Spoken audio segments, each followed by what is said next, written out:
actores armados y movimientos insurgentes en Colombia, en los cuales veremos temas como la guerrilla, el paramilitarismo, el narcotráfico y la parapolítica. Nuestros integrantes son Sebastián Lenin Montero, Natalia Martínez Mafla, Juan Camilo Segura Loaiza y Alejandra Rodríguez Murillo, del grado 97, Liceo Departamental. Las FARC, las Fuerzas Armadas Revolucionarias de Colombia, es una asociación paramilitar ilegal y no reconocida por el Estado colombiano, fundada en 1964, dirigido simbólicamente por Pedro Antonio Marín, alias Manuel Marulanda, y el jefe militar Jorge Briceño, alias el Mono Jojoy. Sus orígenes. Fue fundada el 19 de mayo de 1964 bajo el nombre Las FARC-EP. Se remonta a la clase obrera, pequeños núcleos campesinos militares simpatizantes del Partido Comunista Colombiano que se alzaron en armas a partir de 1948. Financiamiento. Participan en actividades criminales para financiar su lucha armada contra el gobierno. Las FARC obtienen el 78% de sus recursos del narcotráfico. Obtienen $1.000 millones al año por venta de droga, $600 millones por extorsión, mientras que el robo toma el tercer puesto entre sus métodos de financiamiento. Entre el periodo de 1960 y 1979, fue durante sus primeros años las FARC tenía un carácter exclusivamente rural y limitado a acciones ocasionales en las que pequeñas zonas de influencia, imprimando todavía el componente de la autodefensa campesina. Periodo de 1980 a 1989. Hasta los 80 las FARC crecieron muy lento, sufren una ruptura por lo que se hace que se forme aparte otra guerrilla. A partir de ese momento las FARC se nombra el Ejército del Pueblo. Al principio no se acepta el narcotráfico, pero a los años 80 se acepta porque constituye una actividad y además se establece el impuesto como fuente de financiamiento. Periodo del 2002 a la actualidad.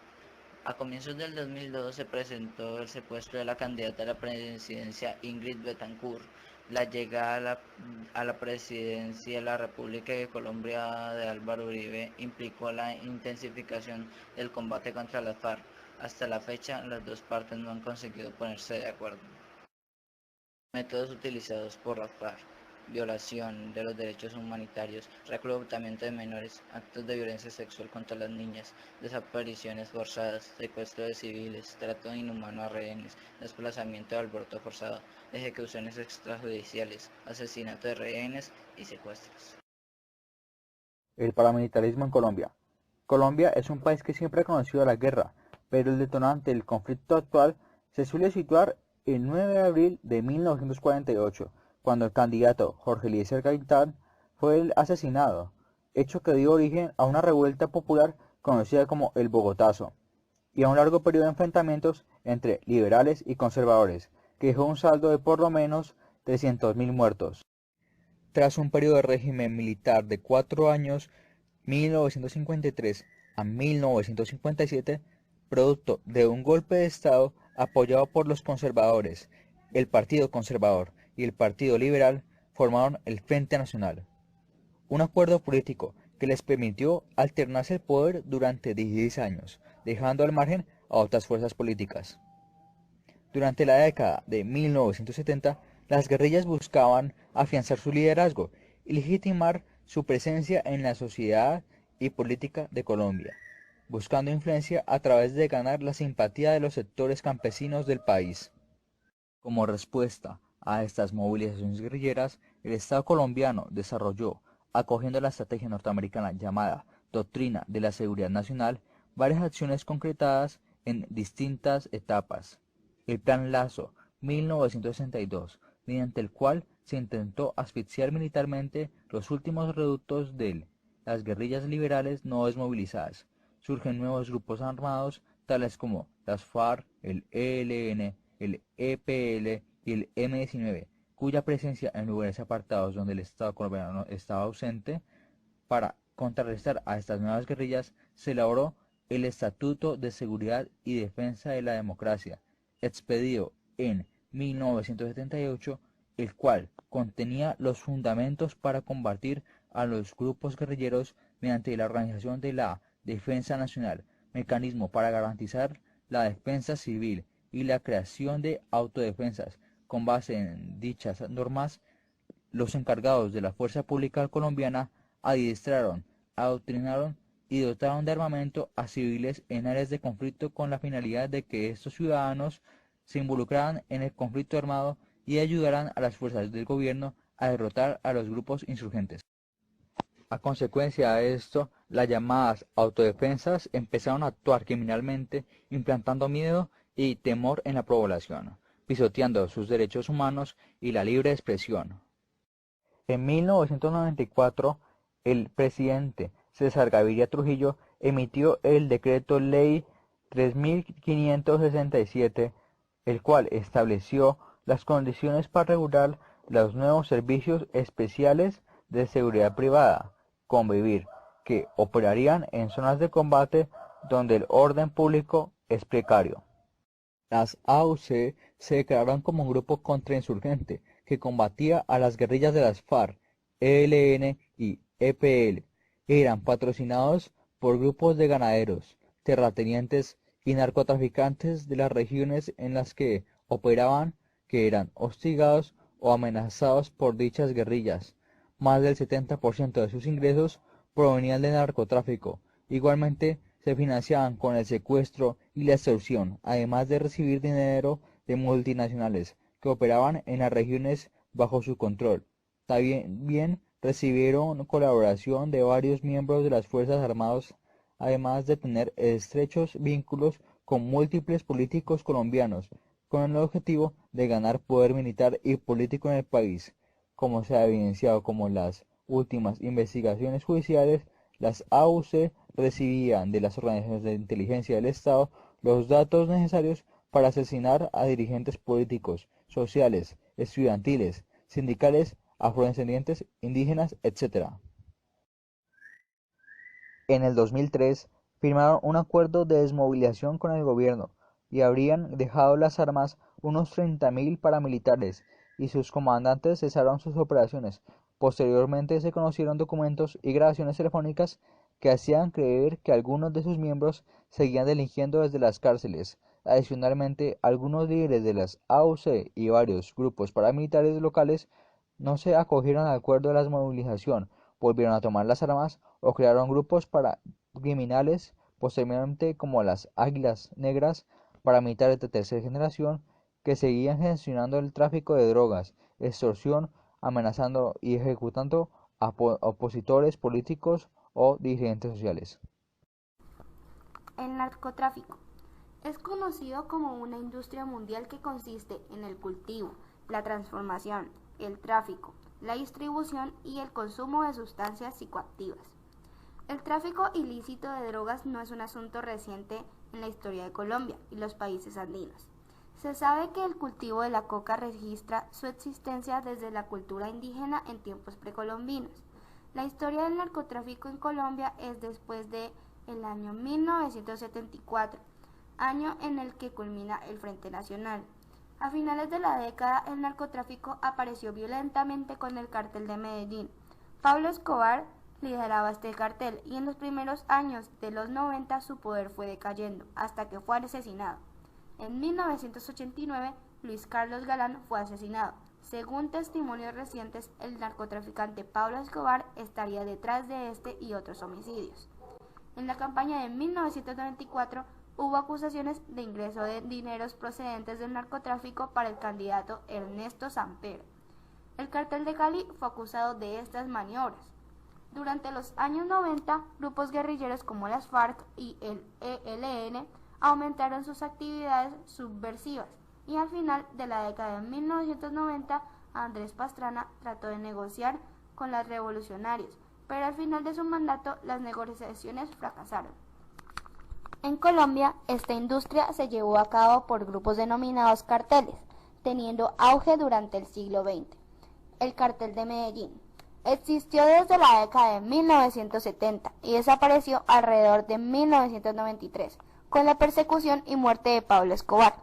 Se originó a partir de la unión de la delincuencia común y la delincuencia organizada, actividades como el contrabando, el tráfico de esmeraldas y la tráfico de marihuana. El Cartel de Cali surgió de la mano de los hermanos Miguel y Gilberto Rodríguez Orejuela. El inicio del Cartel de Cali está fuertemente relacionado con las actividades delictivas de secuestro y en particular con un grupo conocido como los Chemas. El Cartel del Norte del Valle del Cauca. El Cartel del Norte del Valle operó principalmente en el norte del valle, al suroeste de Colombia. Tuvo un importante crecimiento a mediados de 1990, después de que los carteles de Medellín y Cali se fragmentaran. El Cartel de la Costa. El Cartel de la Costa fue una agrupación dedicada a la fabricación y tráfico de droga que funcionaba en la ciudad de Barranquilla y en la región Caribe en el norte de Colombia. Colombia se vio muy afectada en su cultura por el narcotráfico, pues Colombia se estigmatizó radicalmente como narcotraficantes. Algunos extranjeros nos denominan de esa manera. A pesar que actualmente el narcotráfico es más sigiloso, Colombia es de los principales productores de cocaína y a la vez que es un productor emergente de la heroína. El dinero de las drogas ha sido un permanente combustible en el actual conflicto armado que vive el país. Actualmente, la ilegalidad de la industria de la droga le imprime un carácter peculiar. El crimen organizado, la violencia y la corrupción son sus componentes naturales. El narcotráfico ejerce su poder para penetrar en las estructuras de la sociedad civil, para intervenir en las decisiones y controlar territorios nacionales.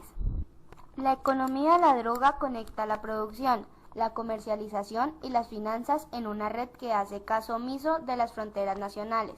El carácter clandestino de la economía de la droga dificulta el análisis de sus efectos en las sociedades envueltas en la producción, manufactura, tráfico y consumo de estupefacientes, y usa la fuerza a través de grupos paramilitares para desestabilizar los estados e imponer sus propias leyes, violando los derechos humanos y poniendo en peligro la permanencia del sistema democrático. El gobierno colombiano ha reforzado la presión del narcotráfico a través del asalto a los centros de producción, la incautación de bienes, la captura de los principales traficantes y la destrucción de sus instalaciones clandestinas. La parapolítica. La parapolítica es el nombre con el que se le conoce al escándalo político desatado en Colombia a partir de 2006 por revelaciones de los vínculos de políticos con paramilitares, con posterioridad al proceso de desmovilización que adelantaron varios de los grupos que conformaban las AUC. En Colombia se les llama paramilitares a los grupos armados ilegales de extrema derecha que se autodenominan como autodefensas y que están generalmente ligadas al narcotráfico.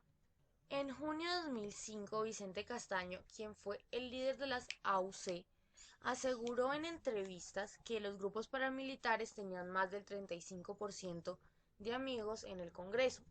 Esta afirmación, que despertó el debate sobre los vínculos políticos y los grupos de autodefensas, fue el inicio de un escándalo que llegó a su punto cúspide en el año 2006. Con la información de los testimonios de paramilitares desmovilizados dentro de la Ley de Justicia y Paz, sumado a los hallazgos encontrados en el conocido computador del jefe paramilitar Rodrigo Tovar Pupo, alias Jorge 40, se descubrió que los alcances de la parapolítica sobrepasaban las infiltraciones en el Congreso. De 35 candidatos a Senado y Cámara investigados por la Corte Suprema de Justicia por presuntos vínculos con grupos paramilitares, solo algunos se quedaron sin curul. Algunos de estos fueron Musa Abraham Bezaile, Mauricio Aguilar Hurtado, Óscar Mauricio Liscano, Nora María García, Olga Lucía Suárez, Martín Emilio Morales, Daira de Jesús Galvis, Luis Eduardo Díaz Granados, Armando Alberto Benedetti, Antonio del Cristo Guerra, y uno de los más nombrados de todos es el expresidente Álvaro Uribe Vélez, quien fue reconocido por varios ex jefes y mandos paramilitares como uno de los más colaboradores con las AUC. Como muchos de los que ya hemos nombrado, la mayoría son del partido de la U, lo cual también dejó en duda a este partido. Bueno, adentrándonos un poquito más en el tema de Álvaro Uribe Vélez y sus conexiones con los paramilitares. Uno de los testimonios más recientes es de un ex trabajador de su finca, quien lo relacionó con el bloque Metro. Álvaro Uribe Vélez fue gobernador de Antioquia entre 1995 y 1997. Tres ex paramilitares aseguran que el exmandatario promovió a las AUC en esta región. Y en menos de 2 meses el nombre de Álvaro Uribe Vélez ha aparecido en declaraciones y entrevistas de ex paramilitares. En muchas de estas declaraciones hubieron dos Gracias de por los su miembros de las atención. AUC que fueron realizadas en las cárceles por el representante Iván Cepeda. Y en ella los paramilitares han asegurado que el expresidente tuvo vínculos con este grupo armado ilegal para defender sus tierras de la guerrilla en la década de los 90 y para beneficiarse electoralmente. Uno de los más recientes señalamientos fue el de Juan Guillermo Monsalve, cuyo testimonio asegura que el expresidente Álvaro Uribe Vélez estuvo involucrado con la masacre cometida por un grupo paramilitar en San Roque, Antioquia. Todo esto ha dejado en duda la posición del expresidente Álvaro Uribe y asimismo todas estas vinculaciones lo han tenido en más de un proceso judicial.